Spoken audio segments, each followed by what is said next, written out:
તો આજે પાછા ફાર્મ હાઉસે આવી ગયા છીએ અને આજે બનાવવાનો છે ગોટાળો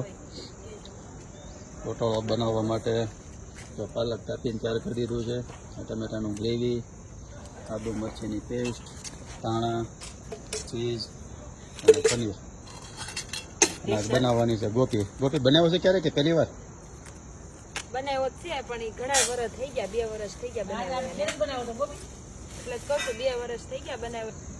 ટમેટાનું ગ્રેવી વઘાર કરી નાખ્યો, પાલક નાખી દીધું ને ટમેટાનું ગ્રેવી નાખ્યું, આદુ મરચીની પેસ્ટ એ ચડી જાય પછી આ ચીઝ ને પનીર મસાલો નાખ્યો, ગોટાળાનો મસાલો નાખ્યો. ગોટાળો થઈ ગયો છે રેડી. પાવ અડધા તળાઈ ગયા છે અને અડધા તળવાના પાવ છે. તળાઈ ગયા છે અને અડધા તળવાના છે. ગોટાળો થઈ ગયો છે રેડી. હવે આગળ ટીમને બિહાર દઈ થઈ ગયો ત્યાર અને બધા જમવા બેસી ગયા છે. યોગની બર્થડે પાર્ટી છે અને આપણે ઇન્સ્ટામાં 25,000 ફોલોઅર પૂરા છે ને એની પાર્ટી બાકી જ હજી. Happy birthday you. Happy birthday 25 કે થઈ ગયા છે એની પાર્ટી બાકી આપણે.